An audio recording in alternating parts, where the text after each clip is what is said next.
எல்லாருக்குமே தெரியும், தங்கம் வாங்கினா ஒன்றும் ஆகாது, வெள்ளி வாங்கினா அது முதலீடு செய்யலாம் இருக்கும். பட் இது மட்டும் முடிந்து விட்டதா? உற்பத்தி சார்ந்த செலவுகள் கடந்த 6 மாத காலத்தில் கிட்டத்தட்ட 4.5% அதிகரித்துள்ளது. ஸ்டீல் ஆகட்டும் அல்லது அலுமினியம் ஆகட்டும், காப்பர் ஆகட்டும், அதனுடைய விலைகள் வரக்கூடிய காலகட்டங்களில் விலை அதிகரிப்பதற்கான வாய்ப்புகள். ஸோ முதலீட்டாளர்கள் கவனமாக பேஸ் மெட்டல்ஸ் என்று சொல்லக்கூடிய அடிப்படை உலோகங்களிலும் ஒரு கவனத்தை செலுத்த வேண்டிய வரி விதிப்பு என்கின்ற ஒரு பொத்தாம்பதான ஒரு நடவடிக்கை எடுத்துள்ளார்கள். ஆனால் இந்த வரி விதிப்புக்கு பின்னால் இருக்கக்கூடிய வரக்கூடிய காலகட்டங்களில் எப்படிப்பட்ட ரிஸ்க் அதிகமாக இருக்கக்கூடிய சந்தைகள் பங்கு சந்தைகள் விலை குறைவாகவே தான் வர்த்தகமாகும். ஸோ இதை பயன்படுத்தி கொண்டு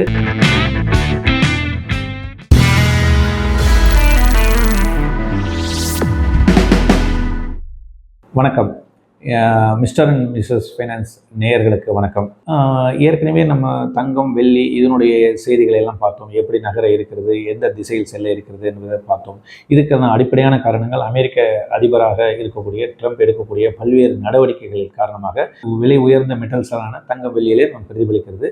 இது அடுத்த கட்டமாக இது எத்தகைய நோக்கில் மற்ற பேஸ் மெட்டல்ஸில் எப்படிப்பட்ட தாக்கங்களை எடுத்த இருக்கிறது.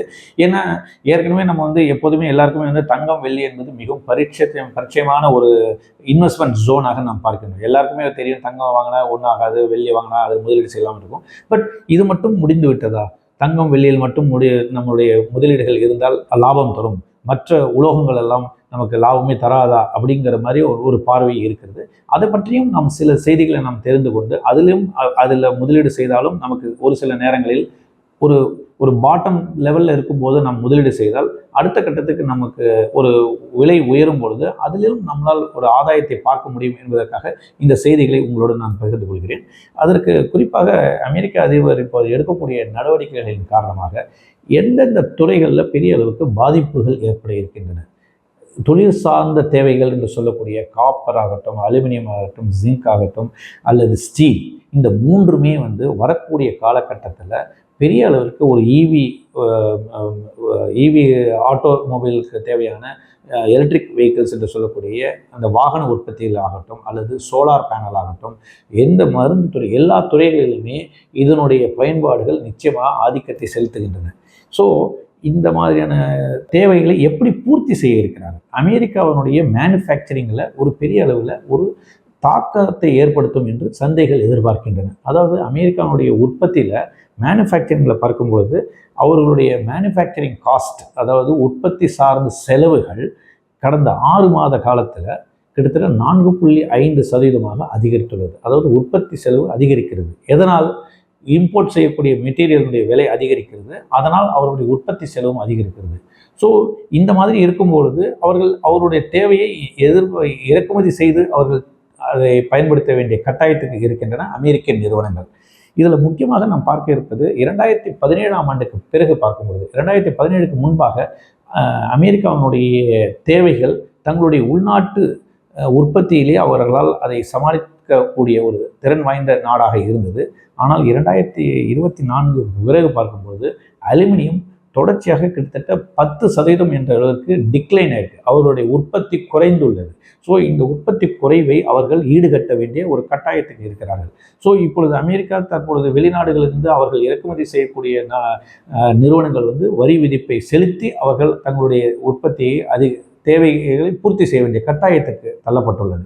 ஸோ அப்படி இருக்கும்பொழுது நிச்சயமாக இந்த மெட்டல்ஸ் என்று சொல்லக்கூடிய ஸ்டீல் ஆகட்டும் அல்லது அலுமினியம் ஆகட்டும், காப்பர் ஆகட்டும், அதனுடைய விலைகள் வரக்கூடிய காலகட்டங்களில் விலை அதிகரிப்பதற்கான வாய்ப்புகள் இருக்கின்றன என்று நான் பார்க்கின்றேன். ஸோ அப்படிப்பட்ட நிறுவனங்கள் யாரெல்லாம் அமெரிக்காவுக்கு ஏற்றுமதி செய்கிறார்கள், யூஎஸ்க்கு யார் ஏற்றுமதி செய்கிறார்கள், அப்படிப்பட்ட நிறுவனங்களை நாம் கண்டறிய வேண்டும்.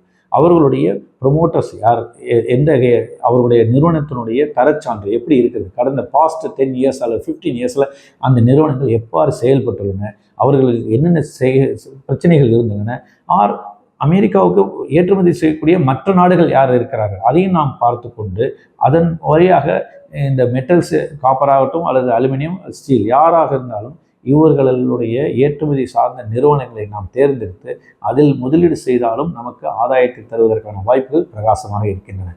ஸோ முதலீட்டாளர்கள் கவனமாக பேஸ் மெட்டல்ஸ் என்று சொல்லக்கூடிய அடிப்படை உலோகங்களிலும் ஒரு கவனத்தை செலுத்த வேண்டிய தருணமாக நான் இதை பார்க்கின்றேன். நான் ஏற்கனவே குறிப்பிட்டபடி மேனுஃபேக்சரிங்கில் பார்க்கும்பொழுது அவருடைய உற்பத்தி செலவு 4.5% அதிகரித்துள்ளது. அப்படி என்றால் என்ன அர்த்தம்? அவர்கள் இறக்குமதி செய்யக்கூடிய பொருட்களுக்கான விலை அதிகரித்து காணப்படுகிறது. அதனால் அந்த நிறுவனங்கள் அந்த விலை உயர்வை அதிகரித்து தான் அதை வாங்க வேண்டிய கட்டாயத்துக்கு தள்ளப்பட்டுள்ளார். இதற்கு ஆல்டர்னேட்டிவாக என்ன செய்ய முடியும் என்றால், ஒன்று மற்ற நாடுகளிலிருந்து, அதாவது விலை குறைந்த ஏற்றுமதி செய்யக்கூடிய நாடுகளிலிருந்து, இப்போது அதிகமாக உற்பத்தி செய்யக்கூடிய நாடுகள் என்று எடுத்துக்கொண்டால் சைனா போன்ற இந்தியா போன்ற நாடுகளிலிருந்து ஏற்றுமதி செய்யலாம். இந்தியாவில் விட சைனாவுடைய ப்ரொடக்ஷன் காஸ்ட் கம்மியாக இருப்பதால் அவர்கள் அமெரிக்காவுக்கு இறக்குமதி செய்யலாம். பட் இறக்குமதி செய்வதற்கு தான் அமெரிக்க அதிபர் இப்பொழுது வரி விதித்துள்ளார். ஸோ அப்படிப்பட்ட காலகட்டத்தில் அவருடைய நோக்கம் என்ன? அமெரிக்க அதிபருடைய நோக்கம் உள்நாட்டிலேயே இத்தகைய மெட்டல்ஸ்களை உற்பத்தி செய்து அதை தங்களுடைய நிறுவனங்களுக்கு கொடுக்க வேண்டும். அதாவது உள்நாட்டு அமெரிக்காவிலே உற்பத்தி செய்ய வேண்டும். ஆனால் உற்பத்தி செய்வதற்கான நிதி ஆதாரம், இரண்டாவதாக அதற்கான காலகட்டம், கால நிர்ணயம், எவ்வளவு காலகட்டத்தில் அந்த புதிய உற்பத்திகள் செய்து நிறுவனங்களை நிறுவி அதை உற்பத்தி செய்து அதை மேனுஃபேக்சரிங் நிறுவனங்களுக்கு சப்ளை செய்வதற்கான காலகட்டம் ஒரு வருடமோ 2 வருடத்திலே நடைபெறுவதற்கான சாத்தியக்கூறுகள் மிக மிக குறைவு. ஆக இது ஒரு ட்ரிக்கிஷான ஒரு சிச்சுவேஷனில் அமெரிக்காவுடைய எக்கானமி இருக்கிறது. அதாவது எந்த அஜெண்டாவை நோக்கி அவர்கள் செல்கிறார்கள் என்பதே தெரியாத அளவிற்கு நடவடிக்கைகள் எடுக்கிறார்கள். வரி விதிப்பு என்கின்ற ஒரு 19ஆன ஒரு நடவடிக்கை எடுத்துள்ளார்கள். ஆனால் இந்த வரி விதிப்புக்கு பின்னால் வரக்கூடிய காலகட்டங்களில் எப்படிப்பட்ட நகர்வுகளை அவருக்கு தீர்வாக சொல்ல இருக்கிறார்கள், அந்த அதிபர் அந்த நிறுவனங்களுக்கு எப்படி அதை தீர்வு கொடுக்க இருக்கிறார்கள் என்பதில் பெரிய அளவிற்கு சந்தேகங்கள் இருக்கின்றன. ஆக அமெரிக்க பொருளாதாரம் இப்படி ஒரு நிச்சயமற்ற தன்மையில் இருப்பதன் காரணமாகத்தான் தங்கம் மற்றும் வெள்ளியினுடைய விலை தொடர்ந்து காணப்படுகிறது. அதாவது விலை அதிகரித்து காணப்படுகிறது. ஒரு நிச்சயமற்ற தன்மை, உலக பொருளாதாரமே ஒரு ஸ்தம்பித்து போகக்கூடிய காலகட்டத்தில் நம்ம அமெரிக்காவினுடைய நடவடிக்கைகள் இருக்கின்றன. இதை நாம் பொறுத்திருந்து பார்க்க வேண்டும். அதே சமயத்தில் இந்த மாதிரியான காலகட்டத்தில் ஆப்பர்ச்சுனிட்டிஸ், எப்போதுமே கிரைசஸ் வரும்பொழுது, எப்போதெல்லாம் சிக்கல்கள் வருகின்றனவோ அப்பொழுது சந்தைகள், ரிஸ்க் அதிகமாக இருக்கக்கூடிய சந்தைகள் பங்கு சந்தைகள் விலை குறைவாகவே தான் வர்த்தகமாகும். ஸோ இதை பயன்படுத்தி கொண்டு தற்போதைய காலகட்டத்தில் எந்த நிறுவனங்கள் நல்ல நிறுவனங்கள், எதில் முதலீடு செய்தால் நமக்கு இன்னும் ஒரு வருடமோ 2 வருடமோ ஒரு நீண்ட காலத்தில் பார்க்கும் பொழுது நமக்கு ஆதாயம் தரக்கூடிய ஒரு சில நிறுவனங்களை நாம் நிச்சயமாக நம்மால் கண்டுபிடிக்க முடியும்.